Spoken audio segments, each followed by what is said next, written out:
Halo, selamat pagi. Kita akan mencoba live kita hari ini, akan memulai live kita hari ini.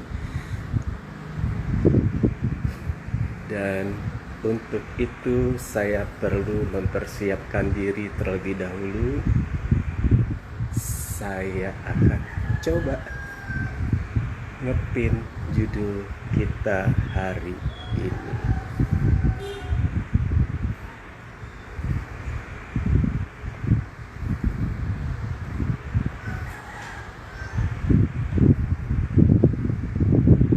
Mungkin sudah ada teman-teman yang sudah bergabung. Selamat pagi Kak Ihsan, selamat pagi Uni Ira.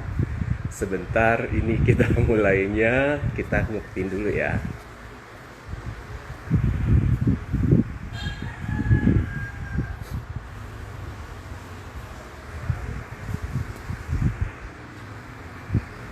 Ya, selamat pagi semuanya. Selamat pagi buat teman-teman yang sudah bergabung. Kak Iksan, selamat pagi.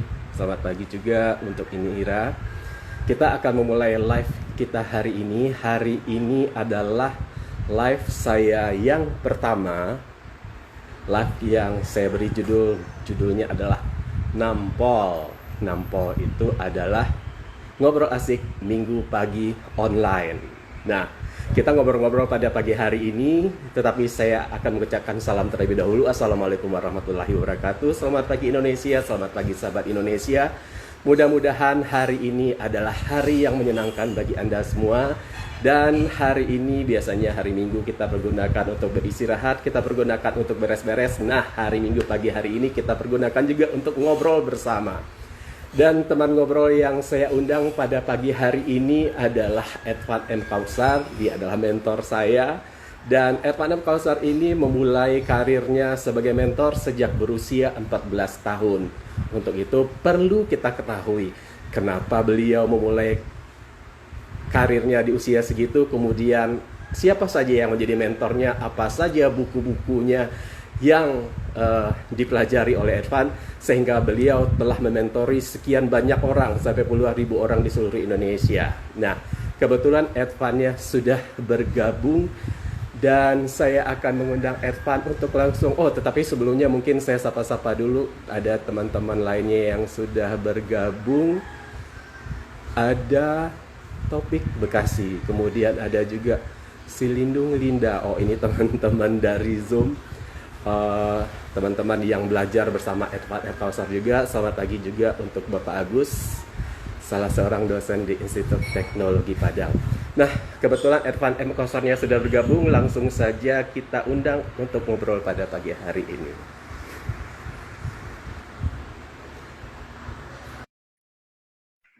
Bagi teman-teman yang nanti ingin bertanya juga kami persilahkan. Ya, ternyata langsung saja kita digabungkan. Ya, selamat pagi Kak Edvan. Ya, selamat pagi. Assalamualaikum warahmatullahi wabarakatuh, Pak Doni. Waalaikumsalam warahmatullahi wabarakatuh. Sekarang lagi ada di mana? Lagi di Tasik atau lagi di Jakarta? Nah, ini lagi di rumah mertua, karena lagi suasana Lebaran.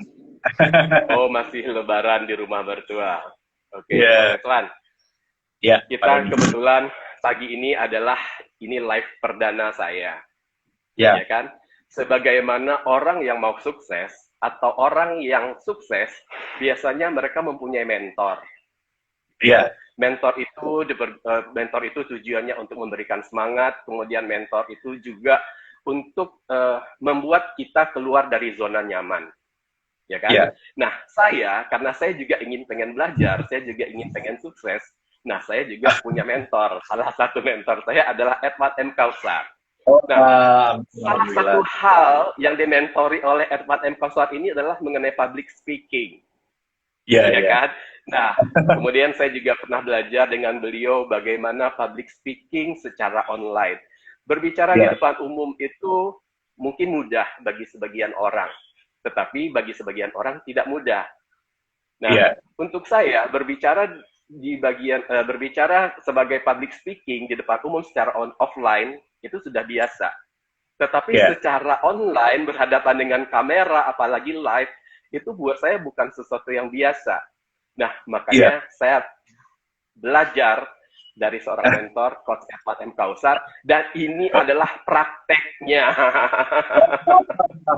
Hari ini, karena apa? Belajar tanpa praktek nggak ada artinya. Iya, Gitu iya, kan, iya, Coach? betul. Betul. Iya, belajar kita hanya mendapatkan pengetahuan. Sementara kalau kita praktek, kita akan mendapatkan uh, keterampilan. Bukan Iya, demikian, gitu Mas ya. iya, Oke. betul. Nah, hari ini kita akan berbicara tentang mentor. Edward F. Kausar itu dikenal sebagai mentor muda Indonesia. Sekarang usianya yang saya tahu masih di bawah 30 ya, Coach ya? Ya, masih jauh Atau sih sudah menuju 30 masih, masih di bawah 30. Tetapi tidak ada salahnya saya yang usianya sudah 2 kali lipat di atas Coach Edward ini masih tetap belajar. Karena belajar itu untuk tidak ada batas usia. Oke. betul, betul. Nah, Alhamdulillah. karena ya, nah sekarang karena bicara kita adalah tentang mentor, apa perlunya mentor itu, nah mungkin Coach Edvan yang sudah memulai karirnya sejak berusia dari 14 tahun, mungkin bisa menceritakan terlebih dahulu, gitu kan? Apa sih yang membuat atau yang menjadi alasan Coach Edvan tertarik dengan dunia mentor, motivasi, public speaking seperti itu, apalagi waktu itu masih 14 tahun. Bagaimana cara memulainya? Ya, oke. Terima kasih banyak Pak Doni dan juga teman-teman semuanya yang sudah menonton tayangan ini. Wow, luar biasa. Ini adalah sebuah kehormatan besar bagi saya diundang oleh seorang Pak Doni. Seorang yang sangat luar biasa dan saking luar biasanya beliau juga rendah hati, teman-teman ya. Mau belajar sama saya yang usianya masih anak bawang gitu loh. Nah, kalau Pak Doni kan udah mateng. Iya, iya. Nah, makanya saya juga banyak belajar dari Pak Doni. Mudah-mudahan saya juga mendapatkan spirit seperti apa yang Pak Doni hari ini miliki. Sehingga sampai kapanpun nanti, sampai saya umur berapapun, saya mau tetap belajar pada siapapun. Karena itu yang saya lihat dari sosok Pak Doni. Karena kalau bicara ilmu, sebenarnya udah jauh lebih banyak Pak Doni. Saya cuma ngajarin bikin, misalnya Instagram carousel, kontennya bagusan Pak Doni, saudara. Saya ngajarin desainnya udah bagusan Pak Doni. Jadi ya sebenarnya harusnya saya yang belajar sama Pak Doni gitu. Nah, tapi yang saya pelajari salah satunya adalah eh, sifat atau sikap rendah hati dari seorang Pak Doni Herdia ya, Herdia yang kemudian membuat saya termotivasi juga bahwa sampai kapanpun saya harus belajar kepada siapapun dan juga tentang apapun gitu terbuka. Nah, itu prolognya lah ya. Nah, dan sekali lagi saya juga ingin mengucapkan selamat Pak Doni karena ini adalah live pertama Pak Doni dengan dibuka dengan sangat luar biasa, it's amazing gitu. Jadi saya sangat merasa terhormat menjadi pembuka. Ya, biasanya kalau pembuka itu kan band-band indie. Iya. Terima kasih loh sebelumnya atas kesediaannya. Ya, sama-sama Pak Doni. Gitu. Jadi tinggal nanti ditunggu tuh teman-teman bintang tamu berikutnya pasti Metallica, Queen. Oke. Nah, teman-teman semuanya, saya ingin menjawab pertanyaan Pak Doni tadi. Beliau bertanya bahwa bagaimana bisa saya waktu itu usia 14 tahun tapi tertarik dunia mentoring, motivasi, trainer, public speaking dan lain-lain. Nah, sebetulnya kalau saya sendiri kalau ditanya seperti itu jawabannya ya keadaan sih, Pak Doni, yang waktu itu menuntut saya untuk belajar. Dan saya bersyukur Allah kasih keadaan di mana keadaan itu mepet saya gitu ya, memaksa saya untuk belajar, untuk mencari guru, untuk mencari ilmu sebanyak-banyaknya untuk keluar dari kemiskinan. Karena waktu itu saya kalau dibilang miskin enggak, jadi berkecukupan. Lalu kemudian tiba-tiba karena suatu hal, satu keluarga kami itu jadi benar-benar terpuruk secara ekonomi. Nah, saya bersyukur dengan keadaan itu, karena kemudian saya mencari cara gimana caranya keluar dari keadaan yang tadinya udah nyaman, tiba-tiba nggak nyaman gitu. Nah, dan saya bersyukur juga sebelumnya nyaman, karena banyak orang nggak nyaman tapi merasa nyaman dalam ketidaknyamanan gitu. Nah, kalau saya ketika nggak nyaman itu, saya sendiri mengalami rasa tidak nyaman, sehingga pengen balik ke keadaan nyaman, di mana bisa punya rumah, punya kendaraan pada waktu itu, gitu. Sehingga pas jatuh miskin itu, pengen balik ke keadaan yang menurut saya nyaman.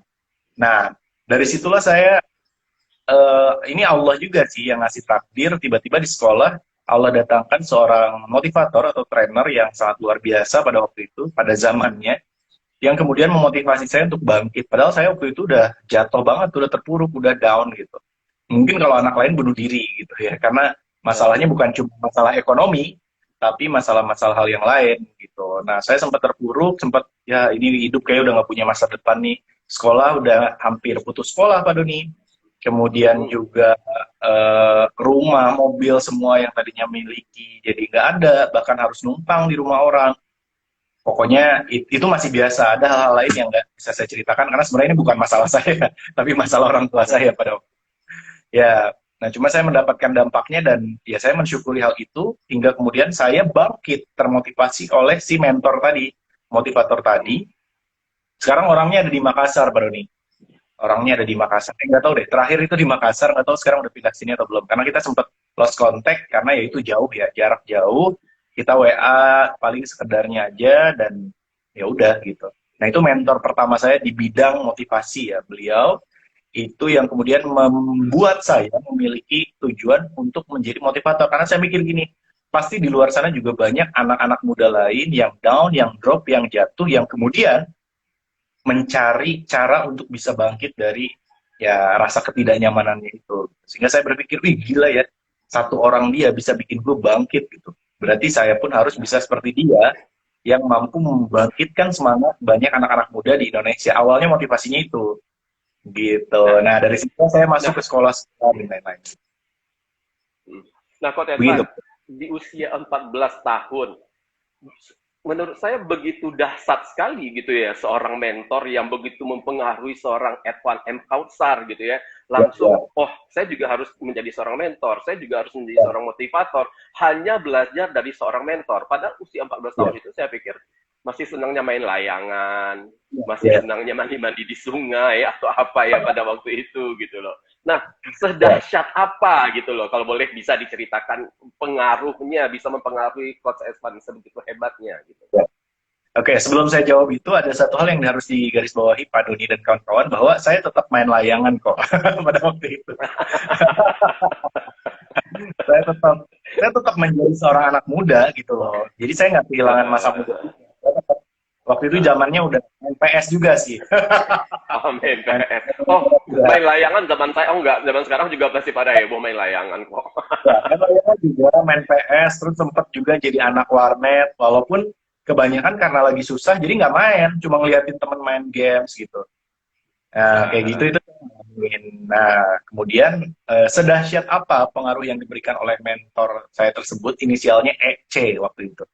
Nah, beliau itu sebenarnya hanya memberikan sebuah training selama 2 hari, dan di dalam training 2 hari itu saya tidak merasa bosan sedikit pun, padahal saya orangnya bosenan, dan saya orangnya rumahan, gitu. Jadi saya itu lebih sering menghabiskan waktu di kamar. Waktu SD, SMP itu saya lebih senang di kamar. Jadi nggak suka kalau ikut acara-acara, dan saya introvert kan, saya pemalu gitu. Acara-acara yang melibatkan banyak orang, apalagi di gedung atau di hotel segala macam itu saya nggak suka, paling nggak suka. Kalau kondangan aja saya paling nunggu di mobil. Jadi orang tua saya atau adik-adik saya ikut, saya nunggu di mobil. Cuman minta bawain es krim ya, udah gitu doang gitu. Saking introvertnya. Nah, waktu itu saya terpaksa ikut itu karena saya ketua OSIS. Ya masa kabur duluan. Nah, waktu itu saya ikut training selama 2 hari dan wow, amazing. Jadi saya ngebayangin tadinya udah bakal boring, pengen pulang, males, ya ngebosenin, ngantuk dan lain-lain. Ternyata enggak. Ternyata beliau memiliki metode yang sangat luar biasa dan itu saya pakai metodenya sampai sekarang. Beliau menggabungkan audiovisual, musik, video, slide dan lain-lain itu menjadi sebuah kesatuan yang dahsyat yang kemudian menggugah saya dan dia menjelaskan masa lalu, masa kini, masa sekarang dengan sebuah multimedia yang amazing gitu. Sehingga logika, hati dan perasaan saya terbuka gitu. Jadi dia menceritakan masa lalu, masa kini, masa sekarang itu dengan apa ya? Dengan sesimpel mungkin gitu, dengan bantuan teknologi dan waktu itu wow, berarti hidup ini nggak bisa ya cuma sekedar ini doang. Berarti hidup kita tuh buat ibadah ya. Oh berarti hidup kita itu cuma sebentar ya di dunia ya. Nah kayak gini itu saya kebuka tuh waktu SMP kelas 2 tuh. 14 tahun. Sampai akhirnya ya tadi bahwa saya dulu punya punya kalimatnya kayak gini. Dan akan kubiarkan hidupku berlelah-lelah di dunia. Karena istirahatku nanti adalah bermanja-manja dengan Dia Al-Latif yang maha lembut di dalam surganya. Wah, Wow. itu anak SMP. Itu betul kalimat itu jarang banget saya ucapin tuh. Cuman itu kalimat yang bikin saya waktu itu akhirnya mulai berbisnis sejak SMP, mulai buka kelas seminar sejak SMP, kemudian juga bisnis, usaha dan lain-lain, jualan itu semua sejak SMP. Dan saya mulai mengunjungi orang-orang sukses. Jadi waktu itu saya punya list 10 atau 100 tokoh, 100 tokoh yang harus saya temui. Jadi kayak Xavi Antonio, kemudian juga ya pokoknya tokoh-tokoh lah. Saya tulis dan saya harus ketemu mereka, saya harus belajar minimal ya ngobrol sebentar juga nggak masalah. Nah itu yang kemudian memotivasi saya ketemu sama masing-masing orang-orang hebat itu dan kemudian di situ saya kembali tersadar, ih gila ya mereka tuh kenyamanan yang mereka rasakan hari itu saya lihat jauh lebih nyaman dibandingkan kenyamanan yang saya inginkan gitu. Nah, sehingga wow, ada level yang lebih tinggi yang harus saya raih, yang harus saya dapatkan. Kenapa? Karena saya waktu itu ketika meeting dengan mereka, saya turun dari angkot, dan mereka turun dari Jaguarnya, mereka turun dari Audinya, mereka turun dari Mercy-nya, dibukakan pintunya oleh drivernya, dan waktu itu sebagai anak muda ya, wih, gila, mereka bisa kayak gitu, saya pun harus bisa kayak gitu. Nah, gitu kurang lebih Pak Doni. Jadi rentetannya Oke, ya. Terus dari 100 orang, dari 100 tokoh yang akan dikunjungi, itu terkunjungi nggak 100-100-nya atau berapa persen di enggak, antara itu? enggak, paling 50%-nya. Tapi yang Paling posisinya ada di Singapura, 50%. ya, yang posisinya di Singapura, yang di posisinya di luar negeri, di Saudi, kemudian di Malaysia saya samperin, nyampe gitu. Oh iya? Jadi, Oh iya? jadi 100 itu mungkin nggak nyampe, tapi yang tadinya bahkan saya pikir nggak mungkin ketemu, malah bisa saya samperin gitu ke kantor mereka. Sampai akhirnya saya tahu bahwa tokoh-tokoh yang kita lihat hebat itu nggak semuanya beneran hebat, Pak Doni. Iya, Iya. kurang lebih. Ya, oke, Coach Edvan. Jadi setelah pertama kali ini mengikuti tadi mentoring atau misalnya tadi acara motivasi di sekolah tadi, gitu kan? Nah, kapan atau berapa lama setelah itu Coach Edvan memulai? Waktu itu kan katanya sudah mulai nih untuk melakukan seminar-seminar. Nah, itu berapa lama setelah itu Coach Edvan mulai melakukan seminar dan seperti apa seminarnya? Apakah itu seminar di gedung atau di mana? Seperti apa boleh ceritakan, Coach Edvan? Ya, waktu itu seingat saya nggak nyampe setahun, paling mungkin 3 bulan setelahnya. Jadi gini, setelah ikut seminar ini, kita kemudian membuat sebuah komunitas dulu, Pak Doni. Komunitas Ya. sosial sih, ke yatim piatu, ke panti asuhan, dan lain-lain. Nah, saya mikir, ini kan kita udah punya member banyak nih pada waktu itu. Kenapa nggak saya coba bikin kelas pertama kali? Akhirnya saya bikin gathering. Jadi si komunitas itu kan isinya ada kakak kelas, adik kelas, ada juga dari sekolah-sekolah lain, ada yang mahasiswa, bahkan ada yang SMA, dan lain-lain. Saya kumpulin di sebuah rumah, ya 3 bulan kemudian lah. Nah, kemudian saya waktu itu nggak punya laptop dan belum belum zamannya laptop, jadi pinjem CPU atau PC orang tua saya. Kemudian saya bikin kelas pertama kali dan saya ngasih motivasi sama mereka dalam acara gathering atau makan-makan itu. Ya, alhasil yang saya terima bukannya pujian, karena ya sebagai anak muda tentu pengennya dipuji, dihormati, didamkan, banyak fans dan lain-lain. Ternyata yang saya dapatkan bukan itu. Yang saya dapatkan adalah cemoohan, kemudian juga hinaan, cacian. Mereka bilang, ah so tau Van, sotoy gitu kan. Van, lu kan jayus Van kalau ngomong kan. Lu kan pemalu. Jadi ya mereka bisa menilai dalam keseharian saya orangnya pendiam, pemalu. Tiba-tiba lu songong gitu, ngomong di depan, kayak ngajarin kita Gitu. heboh, so ngerti. Dan ditambah lagi pada waktu itu dalam acara tersebut tiba-tiba listriknya mati Pak Doni. Listriknya mati, ya. Dan itu dalam keadaan sesi renungan. Jadi saya udah bilang, bayangkan bundamu yang mengandung 9 bulan, bayangkan gitu. Udah pakai lagu Bunda, bukan album biru. Tiba-tiba mati listrik dan akhirnya apa ya? Udah semuanya bubar. Yang tadinya harapan saya semua menangis dan saya akan tertawa di dalam hati saya, yang terjadi adalah mereka justru semua tertawa dan saya yang menangis sendirian. Iya, menangis. Terus, nah setelah itu bagaimana ininya? Kan itu kan sempat down juga dong, itu pertama gitu kan, sempat down. Terus bagaimana cara membangkitkan kembali gitu loh? Down banget, down banget. Dan saya berpikir akhirnya, wah ini nggak cocok nih berarti saya jadi pembicara, emang saya dasarnya pemalu dan itu agak gagap ya, agak jayus gitu. Nah tapi kemudian karena saya ikut lagi berbagai kelas pelatihan, seminar, dan saya ketemu dengan mentor-mentor yang lain, saya semakin semangat. Nah makanya ini perlu di mentor nih. gitu. Kemudian ketika saya curhat sama mereka, kemarin saya diketawain nih Kak, gitu kan, kemarin saya dihina, dilecehkan dan lain-lain. Kemudian mereka bilang, Evan cuma dihina, Nabi Muhammad itu yang mulia dilempari kotoran unta. Oh iya juga ya. Nah, kemudian Nabi Muhammad itu sampai berdarah-darah untuk bisa berbicara di hadapan kaumnya gitu. Nah, Evan untuk menjadi pembicara baru dihina, belum ada apa-apanya gitu kan. Dan Evan bukan nabi, seorang nabi saja yang makomnya levelnya jauh merasakan hal itu gitu. Ya berarti Evan belum siap nih, belum kuat. Kalau misalnya nyerang, justru malah makin semangat tuh.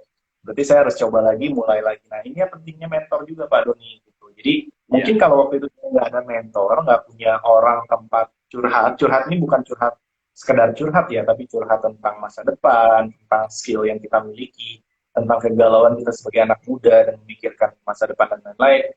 Nah mereka lah yang kemudian memberikan ilmu dan pengalaman untuk kita, suntikan semangat motivasinya, dan mentor itu yang luar biasanya adalah rata-rata mereka sudah melakukan apa yang mereka ucapkan. Makanya kalau saya ditanya, Advan, mentornya siapa? Oh, mentor saya ada banyak. Mentor apa dulu? Mentor bisnis, mentor public speaking, mentor investasi misalnya, mentor agama atau mentor apa, semua saya punya masing-masing. Nah, kenapa saya memilih si A cuma jadi satu mentor di satu bidang yang saya pelajari? Ya karena yang saya tahu adalah ya tidak semua orang mengalami segala hal kan. Gitu. Jadi saya cari the best person, ya orang terbaik di bidang yang memang saya ingin pelajari dan saya mudah untuk menjangkau mereka. Gitu kurang lebih Pak Doni.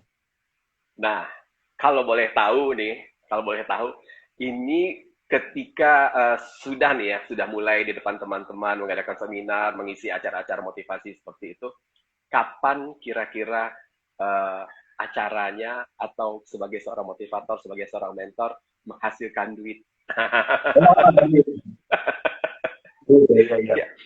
Iya.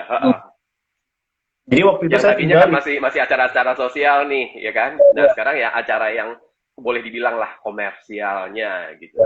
Karena bagaimanapun seorang mentor, seorang motivator dan seorang public speaker itu kan juga mereka belajar, mereka bayar buku, dan itu nggak murah, itu kan nggak mahal, nggak murah biaya, itu biayanya mahal sekali. Betul, dan teman-teman mungkin kita juga harus memahami gitu, ketika Anda mengundang seorang praktisi di bidang bisnis, itu mungkin mereka nggak akan minta bayaran. Tapi kalau Anda minta profesional public speaker di bidang bisnis, maka akan mahal untuk membayar mereka. Loh kenapa? Gitu kan. Ya karena pengusaha itu bukan profesional public speaker. Profesional ini bukan berarti dia profesional tidak, tapi dalam hal ini mengartikan profesinya adalah seorang public speaker. Gitu. Jadi kalau Anda mengundang menteri, mungkin bahkan tidak perlu bayar gitu. Ya, karena sudah ada anggarannya juga dari kementerian. Tapi kalau Anda mengundang seorang motivator, bisa jadi Anda harus bayar juta atau bahkan puluhan juta, bahkan ratusan juta sebagian yang senior. Nah, kenapa kok mereka bisa mahal? Ya karena mereka makan dari situ. Mereka bayar timnya dari situ, bisnisnya muternya uangnya dari situ, gitu. Karena profesional. Sama halnya ketika Anda Anda meminta untuk dilukis wajah kita nih sama menteri, ya mungkin nggak dibayar juga nggak apa-apa gitu. Tapi kalau Anda minta dilukis sama pelukis profesional, tentu harganya sangat mahal. Nah, ini soalnya banyak yang salah paham ya Pak Doni. Gitu. Nah, kalau Anda minta seorang motivator buat MC, bisa jadi dia nggak minta bayaran. Kalau dia mau MC ya kan. Tapi kalau kita minta MC buat MC, profesional MC, tentu mahal harganya. Nah, jadi kurang lebih gitu, kita harus memahami hal itu.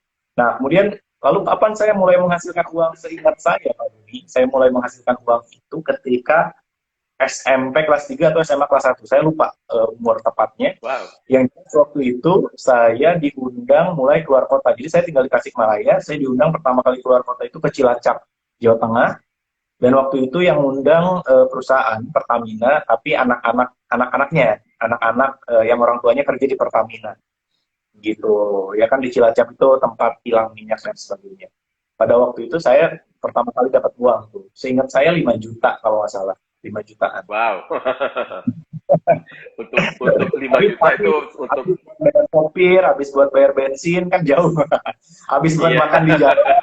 Ya sewa sound system karena saya sendiri gitu. Jadi sisa sekitar 2 juta.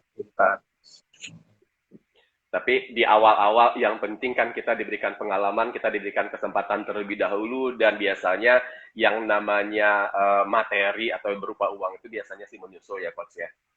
Betul Yang sekali. kita Dan punya pengalaman dahulu. ya, waktu itu juga saya nggak minta uangnya sebenarnya. Jadi kita kaget pas pulang tiba-tiba dikasih amplop yang ada isinya gitu. Biasanya kan amplopnya kosong. Biasanya cuma amplop ucapan terima kasih gitu ya. Oke, Coach, bagi teman-teman, bagi sahabat Indonesia yang ingin bertanya, silakan bertanya. Mungkin nanti Coach Eswan akan menjawab di akhir sesi ini, kalau ada yang ingin dipertanyakan. Tetapi kalau belum ada pertanyaan yang masuk, kita akan lanjutkan ke bagian lain. Coach, tadi Coach menyampaikan bahwa ada beberapa mentor ya yang mementori Coach Eswan, ya kan? Boleh nggak sih disebutkan beberapa gitu loh, kalau tidak pun semua, beberapa mentor yang mempengaruhi Coach Eswan dalam aktivitasnya atau profesinya sekarang ini? Oke, sebetulnya sih beberapa mentor ini nggak semuanya mau disebutin namanya. Ya, di antaranya ada inisial aja kali ya, ada EC, nanti kita bahas di belakang. Ada EC, dan setahu saya sekarang dia tinggal di Makassar. Kemudian ada AS, dia tinggal di Makassar. Ini kayak tertuduh semua jadinya. Kayak tersangka semua. Iya. Kemudian ya udah itulah intinya beberapa orang. Saya nggak enak kalau nyebutin namanya. Oke. Nah, selain mentor, biasanya seorang mentor pun juga mempelajari sesuatu tadi dari buku-buku. Ya kan? Buku-buku apa sih yang Coach Evan pelajari, yang Coach Evan baca? Ya, kalau saya sebenarnya bacanya komik.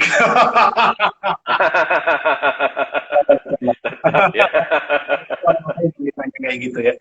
Tapi dulu memang betul. Dulu waktu saya SD itu saya pembaca ulung. Saya senang banget baca karena saya orangnya tinggalnya di kamar gitu. Kalau beli laptop atau apa namanya ya komputer yang mahal atau PS2, PS3 dan lain-lain, bukan orang yang punya uang. Jadi saya waktu itu nabung buat beli mulai dari komik, kemudian saya mulai suka ke novel. Dari novel mulai saya senang ke buku sejarah, gitu ya. Dari buku sejarah saya mulai senang ke buku-buku bisnis dan motivasi. Jadi saya punya leveling tahapannya. Saya ingat banget tuh tahap di mana saya mulai menyukai membaca. Jadi nggak langsung. Jadi kalau ada sekarang, Van, kok lu bisa senang baca ya, Van, gitu. Sedangkan gue baru beli buku satu aja, gue nggak kelar gitu bacanya, karena gue nggak suka. Ya karena lu langsung baca buku yang berat gitu loh. Karena dia langsung baca buku yang berat. Saya aja untuk bisa membaca buku yang berat itu saya punya tahapan level yang saya lewatin. Mulai dari baca komik. Saya ingat banget tuh, komik-komik Doraemon, Detektif Conan gitu kan. Kemudian juga mulai naik tuh ke novel Harry Potter, novel 5 Sekawan. Kemudian juga Sidney Sheldon dan lain-lain. Nah, mulai makin berat gitu. Baru kemudian lanjut lagi waktu itu seneng ke Harry Potter yang tebel-tebel. Nah, baru setelah Harry Potter, saya mulai senang buku-buku sejarah. Nah, karena saya mulai nyari tahu dulu itu kita gimana sih. Nah, dari sejarah itu kemudian kita tahu bahwa umat Islam, ya saya sebagai muslim itu wajib banget memahami kisah 25 nabi dan rasul. Makanya saya di rumah itu ada beberapa buku, beberapa versi buku yang isinya 25 nabi dan rasul. Gitu. Karena saya ternyata dalam Islam itu diwajibkan, dan di situ saya merasa lengkap sudah semua. Kenapa? Karena dari 25 nabi dan rasul itu kenapa diwajibkan? Karena memang mereka mengalami masalah-masalah ujian hidup yang sebenarnya sama dengan apa yang kita alami gitu. Dan di situ sudah ada cara solusinya. Bagaimana mereka menyelesaikan solusi dari masalah dari hal yang mereka alami itu. Nah, dari situ mulailah saya mempelajari kayak sejarah-sejarah kita, ajaran agama, kok bisa Islam masuk ke Indonesia. Kemudian juga tentang Turki Utsmani misalnya, tentang Yunani. Terus saya juga sempat mikir, kenapa kok Turki itu ada Eropa, kenapa ada Asia. Oh, ternyata ada Sultan Mehmed II yang dulu membebaskan Bizantium. Nah, kenapa kok dibebaskan gitu? Bukan diperangi ya, dibebaskan. Karena waktu itu Bizantium atau Romawi Timur berada dalam jajahan Romawi Barat dan sebagainya. Nah, itu saya mulai paham tuh, oh jadi ternyata seperti ini ya. Saya sempat mikir juga, kok Islam ini perang terus ya. Ternyata setelah saya baca sejarahnya, perang itu hanya bahasanya aja gitu. ternyata dulu itu Islam itu banyak membebaskan kaum-kaum yang terjajah oleh kaum-kaum lainnya gitu. Karena setelah itu, misalnya ini kita bahas sedikit, mumpung lagi ramai kemarin Hagia Sophia. Ketika Turki membebaskan Bizantium, Romawi Timur ya dengan Kristen Ortodoksnya, mereka tidak dipaksa masuk tidak dipaksa masuk Islam gitu. Tidak dipaksa masuk Islam, silakan kalau kamu mau beribadah gitu. Nah, jadi beda dengan waktu itu ya kalau kita baca sejarahnya dengan Romawi Barat ketika menyerang Romawi Timur ya Bizantium itu dipaksa harus pindah dari Kristen Ortodoks ke Kristen Romawi gitu. Nah, sejarah saja. Nah, itu saya paham, oh ternyata kayak gitu ya. Nah, dari situ saya mulai pelajari lagi orang-orangnya, siapa Konstantinus, sembilan itu, siapa Mehmet itu, kenapa kok bisa jadi kerajaan Bizantium, ya, kenapa kok bisa. Nah, kayak gitu-gitu saya mulai merembet ke buku-buku yang lain. Dan saya bersyukurnya sekarang, kita itu nggak perlu sibuk baca buku atau beli buku, gitu. Kita tinggal, kalau misalnya kita cari deh di Google, 10 buku terbaik tahun 2019 gitu Pak Doni. Kita lihat kan ada buku ini, misalnya ada buku bisnis apa aja nih, ada buku motivasi apa saja nih. Nah, kemudian yang berikutnya adalah tinggal cari sinopsisnya aja, inti-inti poin dari setiap buku itu. Kalau saya sekarang gitu, makanya lebih cepat belajar sih. Misalnya ada buku kemarin, saya lagi belajar bikin startup, ya naik level.id, makanya saya cari buku startup, saya dapat tuh 10 list buku. Nah, kemudian salah satunya misalnya The Lean Startup. Nah, saya baca bukunya kan, aduh, tebal banget nih. Kan yang gue butuhin cuma intinya gitu loh. Saya baca juga bukunya, wah ini terlalu banyak juga ngalor ngidulnya gitu. Yang saya butuhin kan poin-poin dari setiap bab. Ya udah tinggal cari di YouTube ada, di Google ada inti-intinya yang sudah disinopsiskan, yang sudah dirangkum dan lain-lain. Nah, jadi sekarang mudah banget teman-teman cara kita untuk belajar dari banyak buku dalam waktu yang singkat. Jadi nggak ada lagi alasan kita mengatakan nggak punya waktu nih, nggak punya kesempatan nih, dan lain-lain. Yang jangan itu adalah beli banyak buku dari Gramedia misalnya, nyampe ke rumah, bahkan bukunya jangankan dibaca. Plastiknya dibuka pun enggak gitu, jadi cuma sekedar pajangan. Ya mudah-mudahan buku yang di belakang itu sudah dibaca semua Pak Dunia. Jangan nyindir saya gitu dong, Coach. Oke, Coach. Kalau tadi saya janjinya nanti jawabannya ada pertanyaan di akhir acara jawabannya, sepertinya kalau kita ngobrol terus, waktunya ini nggak terasa, ini sepertinya sangat singkat ternyata ya. Nah, kita jawab saja pertanyaan terlebih dahulu. Ini pertanyaan. Waktunya udah kelihatan belum di atas? Kenapa? Yang tulisan live itu diklik aja. Enggak, waktu kita sih masih 30 menit. Cuman ngobrol kita saking asiknya nanti kita lupa waktu soalnya. Dan kasihan juga teman-teman yang sudah bertanya. Bukan kasihan, kita berikan kesempatan teman-teman yang bertanya dan kita akan menjawabnya.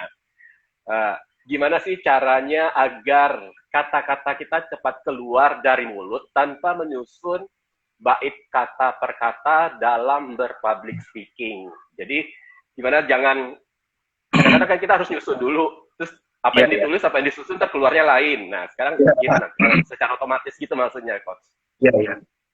Ya, nah caranya adalah kalau saya dua aja sih, tiga saja. Yang pertama, perbanyak pelurunya, perbanyak bahannya, perbanyak isi otak kita, isi kepala kita dengan informasi, dengan ilmu, dengan pembelajarannya. Caranya bagaimana? Perbanyak baca buku.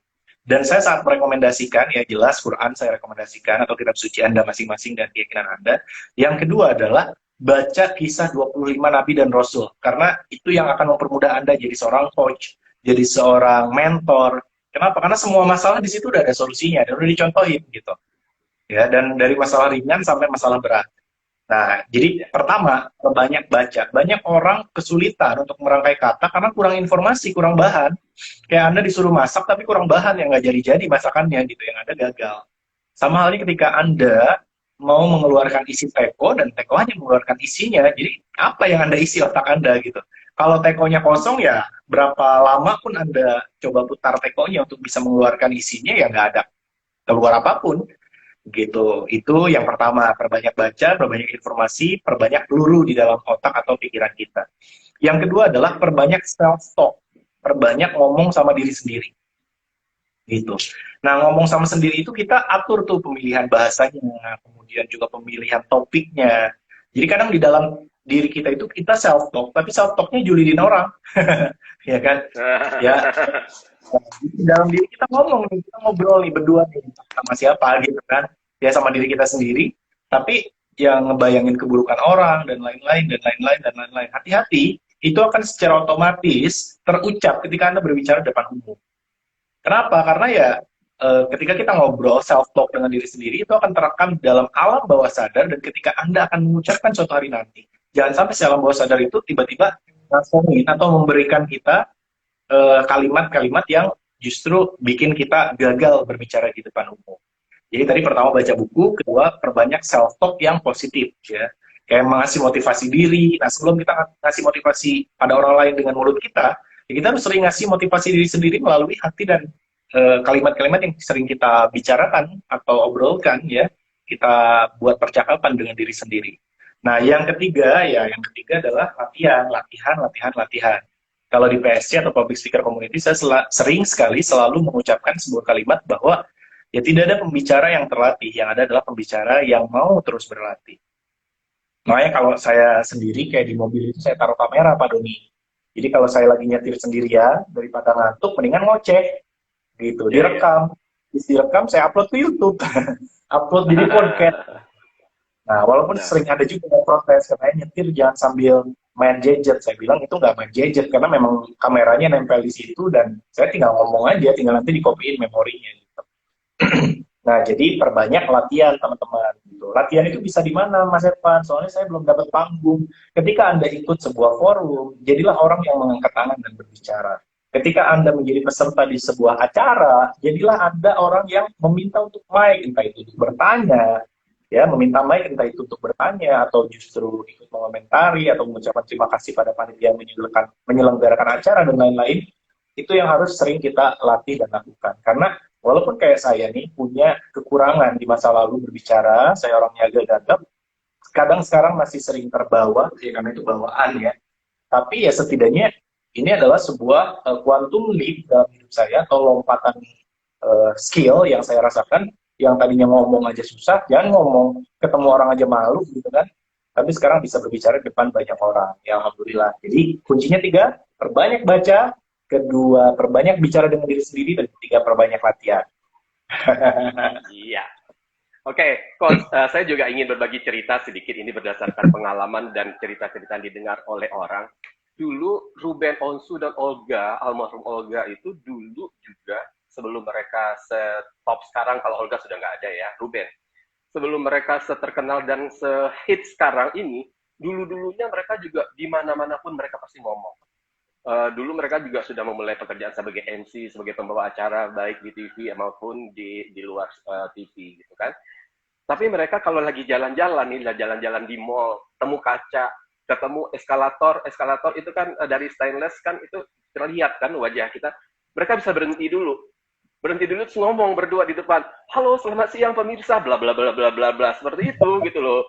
Jumpa lagi dengan saya, dengan Olga dan Ruben gitu. Terus mereka ngomong gitu. Terus nanti masuk toilet, ketemu toilet juga, sebelum mereka menyelesaikan tugasnya di toilet, mereka ngomong dulu. Kalau nggak di eskalator mereka udah sampai di atas, terus mereka ngeliat ke bawah, seolah-olah yang lain-lain itu pengunjung-pengunjung mall itu pemirsanya mereka gitu, penontonnya mereka dengan cuek dan santai aja ngomong gitu loh, apapun seolah-olah mereka adalah seorang pembawa acara. Dan dari latihan-latihan seperti itu ternyata ya mereka alhamdulillah memang berhasil mencapai impiannya gitu loh. Dan mereka memang memulainya sejak dari kecil gitu ya, Coach. Nah, kemudian kita lanjut dengan pertanyaan yang kedua. Coach, bagaimana memilih mentor yang benar-benar ikhlas mau belajar dan dimentorin? Sama nggak kayak kita kasih rekomendasi baik bawahan kita yang resign di kantor, tapi dia performanya jelek di kantor baru. Maksudnya gimana ya? Bagaimana memilih mentor yang benar-benar ikhlas mau belajar dan dimentorin? Terus kemudian sama nggak kayak kita murid buat kita mentoring. Ini kayaknya memilih mentor yang benar-benar ikhlas mau belajar dan dimentorin. Ya nanti kita terjemahkan sendiri. Sama nggak kayak kita kasih rekomendasi baik bawahan kita yang resign di kantor tapi dia performnya jelek. Mungkin memberikan rekomendasi kali maksudnya. Ya, intinya sih kalau saya mudah aja sih, kayak misalnya mentor Karena kalau dibilang zaman sekarang ya, mentor itu ikhlas atau tidak ya sulit juga ngukurnya gitu. Karena di satu sisi juga mereka juga kan butuh hidup dan lain-lain. Yang jelas pasti ikhlas sih, ya masa nggak ikhlas gitu kan. Nah, yang kedua, pertama ketika memilih mentor itu, yang pertama ya, ulang ini. Yang pertama ketika memilih mentor itu, coba lihat track record-nya. Misalnya Anda mau mencari mentor public speaking, ya kita harus lihat benar nggak dia udah menjalankan public speaking-nya, gitu. Atau baru ikut training aja, tapi sudah menjadi mentor public speaking. Misalnya ini contoh ya. Atau misalnya mentor di bidang kuliner, benar nggak dia udah punya bisnis kuliner? Gitu. Kalau dia belum punya bisnis kuliner, lalu kemudian kita jadikan dia mentor di bidang bisnis tersebut, ya Anda salah gitu. Jadi kalaupun hasilnya nggak sesuai ekspektasi, ya wajar aja orang dia sendiri belum ngalamin. Atau juga ada kemarin mentor yang dia mengatakan dia sudah punya uang, menghasilkan uang puluhan miliar. Bener nggak gitu? Benar nggak dia udah dapat puluhan miliar gitu? Kalau misalnya benar dia dapat udah puluhan miliar, ya insya Allah kita jika dimentorin sama dia akan mudah mendapatkan minimal miliaran atau ratusan juta. Karena dia udah ngalamin, dia udah tahu caranya gitu. Nah, jadi kayak gitulah yang pertama yang harus kita lakukan. Nah, lalu yang kedua, kalau bicara ikhlas atau tidak, sebenarnya sederhana aja.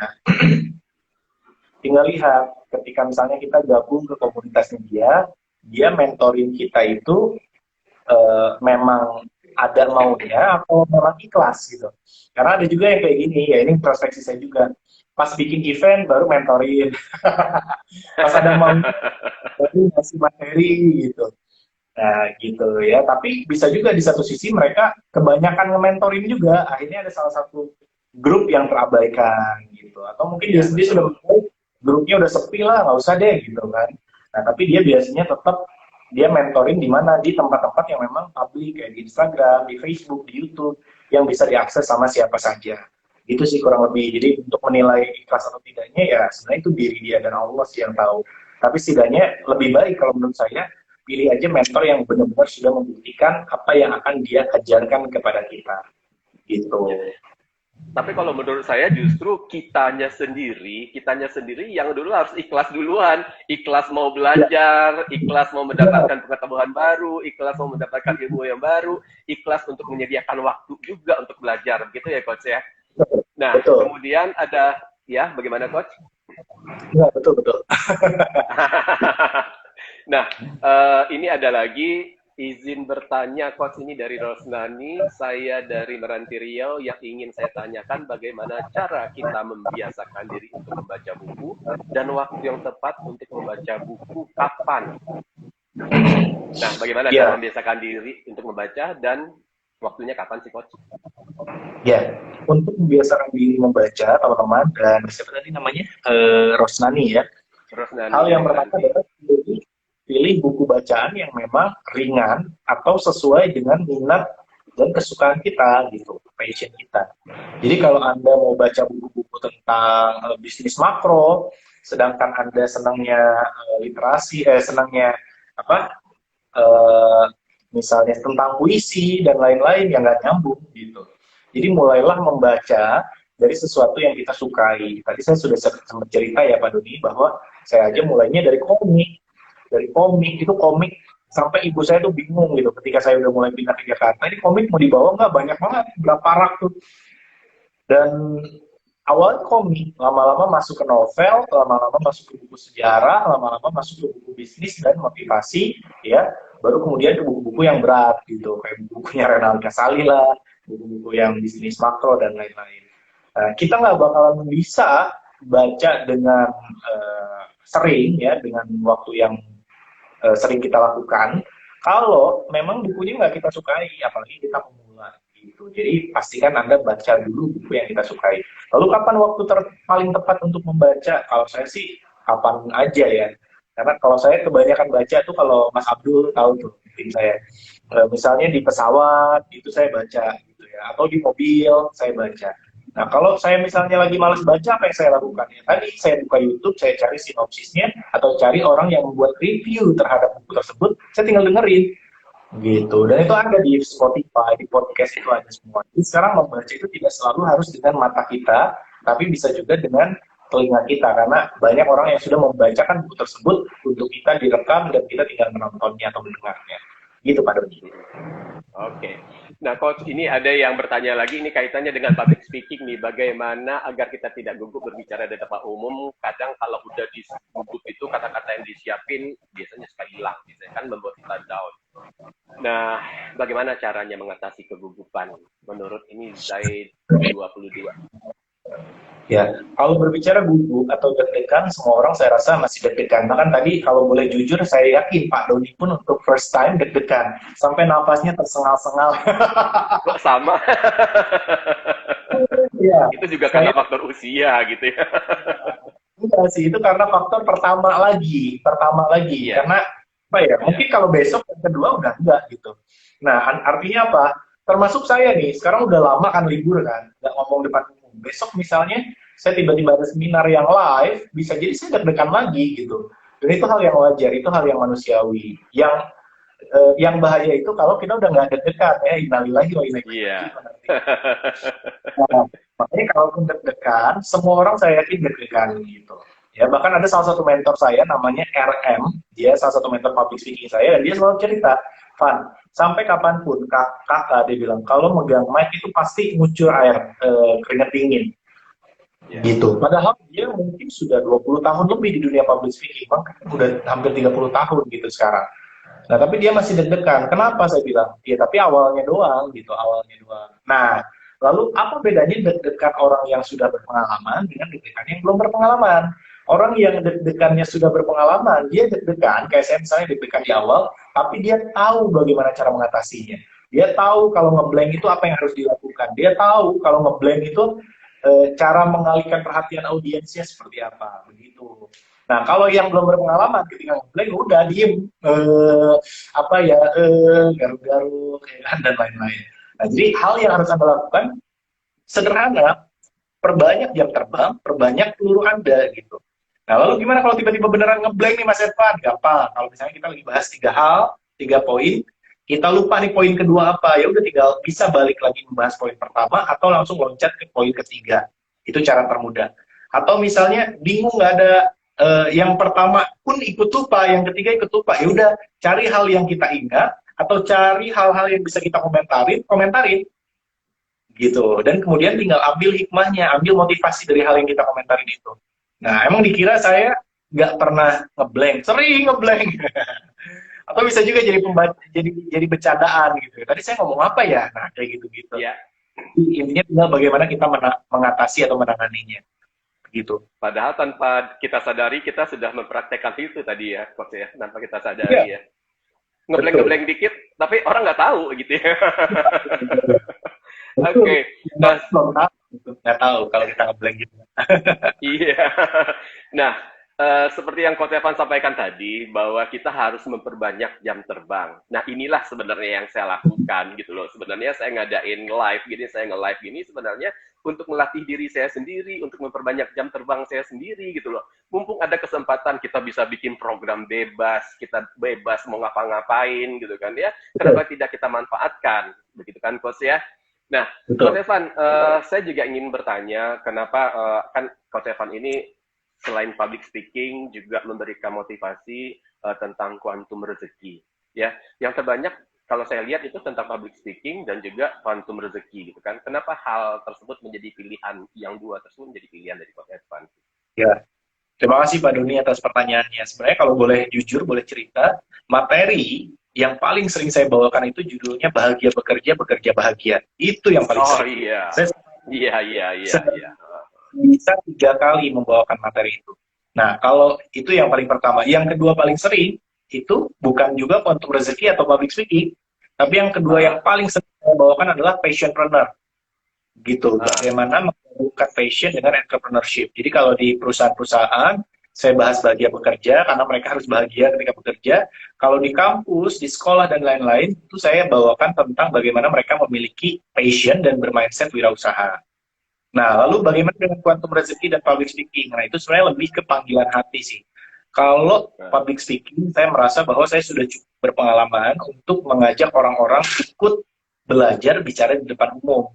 Dan saya merasa bahwa banyak public speaking di luar sana, tapi tidak, mungkin kalau public speakingnya jauh lebih bagus dari saya banyak ya, tapi yang insya Allah metodenya itu banyak yang biasa banget gitu loh di luar sana. Jadi banyak public speaker yang tidak punya metode ketika berbicara depan umum. Nah, makanya saya kalau public speaking itu lebih sering mengajarkan tentang metodenya atau sharing tentang metodenya. Nah, yang keempat baru kuantum rezeki, Pak Doni. Kenapa kuantum rezeki? Karena saya gini, dulu saya terinspirasi pertama itu dari training yang amat sangat islami. Dan saya tergugah, saya bangkit, dan saya memulai kembali kehidupan dengan penuh semangat. Dan kenapa saya nggak gitu juga ya gitu. Nah, kemudian saya cari tema tentang apa. Oh ya udah, tentang rezeki. Rezeki itu kan banyak ya, ada Ustaz Nasrullah dengan Magnet Rezeki, Ibu Santosa dengan 7 keajaiban rezeki, dan lain-lain. Saya apa ya, pas saya waktu itu sedang mempelajari tentang quantum leap, ditambah lagi nonton film Ant-Man ya kan, tentang terowongan quantum dan lain-lain. Nah, akhirnya saya berpikir ya udah, saya bikin quantum rezeki dengan diharapkan ya, dengan berharap itu menjadi sebuah doa bahwa kita semua memiliki atau mendapatkan kuantum rezeki atau lompatan kuantum rezeki gitu. Nah, dari situlah saya sering membawakan public speaking dan kuantum rezeki, terutama keduanya itu adalah sangat islami. Justru yang passionpreneur dan bahagia bekerja itu sangat universal gitu, sangat universal Pak Doni gitu. Nah, dan mana yang paling nyaman? Yang paling nyaman sebenarnya bahagia bekerja, karena saya udah kayak nyanyi Pak Doni. Jadi kayak nyanyi lagu yang sama gitu. Jadi Coach Edwan ini juga sudah menulis 3 buku. Yang pertama Dreams Come True, betul Coach Edwan ya. Kemudian Be a Passionpreneur, kemudian bahagia bekerja bahagia. Ya, dan sekarang buku-bukunya masih ada nggak sih, Masih ada. Enggak, maksudnya kan biasanya kalau di toko buku itu ada, kadang-kadang ada masa beredar buku. Yang jelas sih kalau di Padang saya udah mulai agak susah ya nyari buku Be a Passionpreneur. Tahun lalu saya masih bisa menemukan, dan bahagia bekerja bahagia saya masih menemukan tahun lalu, tapi tahun sekarang saya apakah sudah memang tidak dicetak lagi atau gimana, Coach? Ya, kalau stoknya masih ada, tapi kalau kerjasamanya memang saya minta udahan, karena rencananya saya merasa sekarang sudah punya banyak komunitas gitu ya. Saya mau jualan sendiri aja. Toh karena pola penjualan zaman sekarang udah beda dengan 5 tahun yang lalu. 5 tahun yang lalu saya berusaha masuk ke penerbit buku mayor, walaupun bagi hasilnya kecil, karena ya saya pengennya nyebar ke seluruh Indonesia. Tapi kenyataannya juga orang udah nggak beli buku di situ aja gitu, beli bukunya sekarang online, dan di seminar-seminar malah lebih laris gitu ya. Makanya saya sekarang minta selesai kerjasamanya, dan rencana saya akan terbitkan kembali di penerbit sendiri, nyetak sendiri, dan saya jual di seminar plus dijual di website secara online gitu. Nah, tapi apakah bukunya masih ada juga?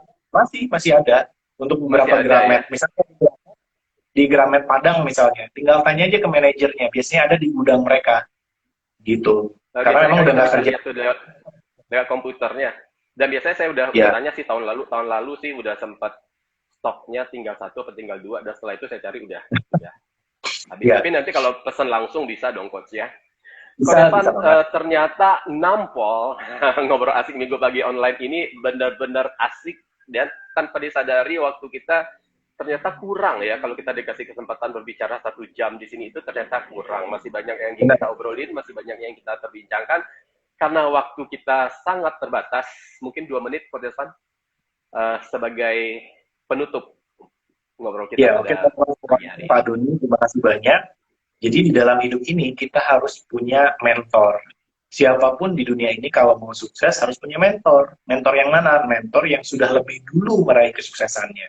Kalau Anda mau berbisnis properti, maka carilah mentor yang bergerak di bidang properti dan sudah sukses di bidang tersebut. Begitu juga kuliner, public speaking, bisnis, dan lain-lain. Nah, lalu siapa contoh mereka yang sukses dengan mentor? Semua punya mentor. Thomas Alva Edison punya mentor. George Washington punya mentor. Nabi Muhammad SAW pun punya mentor. Siapa mentornya? Jibril, gitu.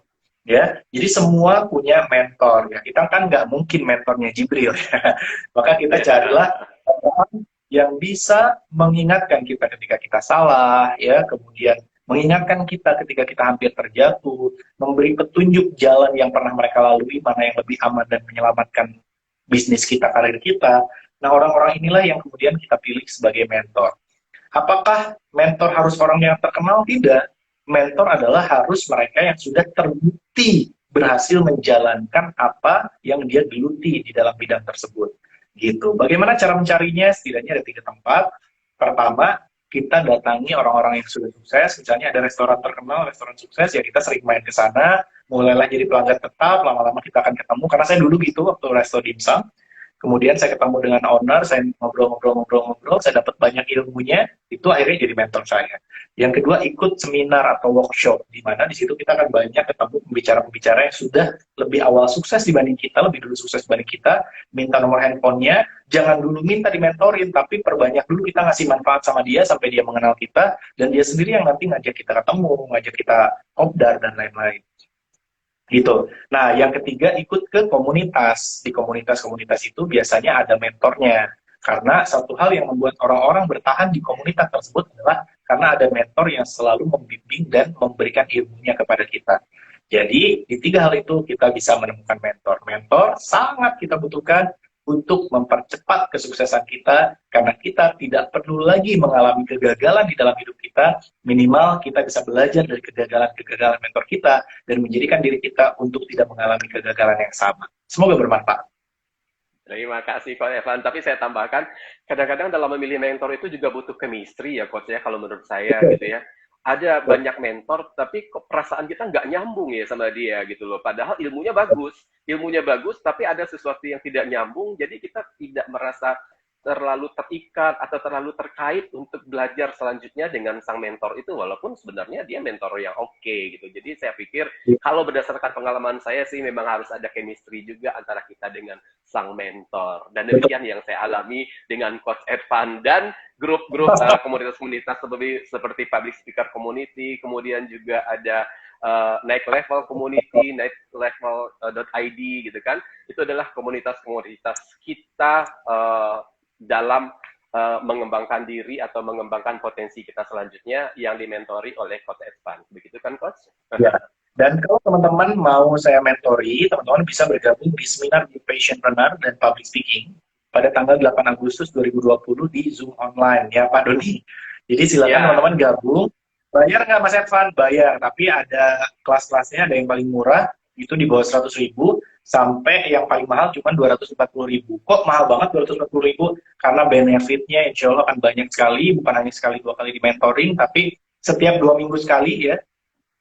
Plus juga ditambah teman-teman bisa ikut seminar-seminar online saya secara gratis, dan juga teman-teman nanti bisa membuka kelas-kelas online di Passionpreneur dengan materi yang sudah kami siapkan, dan mendapatkan sertifikat lisensi untuk membawakan materi-materi online yang saya berikan. Iya, sip, keren. Nah, untuk teman-teman yang ingin mendaftar, bisa langsung nge-DM Coach Evan kali ya, atau juga nge-DM saya juga boleh bagi teman-teman yang ingin mendaftar untuk training public speaking online yang akan berlangsung minggu depan ya, Coach ya.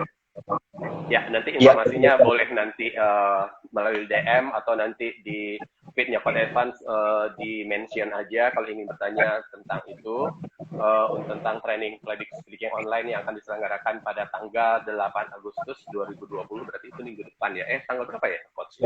Tanggal 8 ya, benar ya? Tanggal 8. Oke. Ya, itu langsung dapat 2 seminar. 3 seminar. 1 seminar seminar Passionpreneur, seminar peluang usaha, 2 seminar public speaking, 3 seminar membuat Instagram carousel ya, desain. Nah, itu bisa teman-teman dapatkan. Itu sih semuanya keren-keren semua dan saya semuanya sudah praktekkan. Terima kasih loh Coach. Ya, sekali lagi terima kasih Coach Evan, terima kasih untuk sahabat Indonesia yang sudah bersama kita bergabung ngobrol-ngobrol pada hari ini.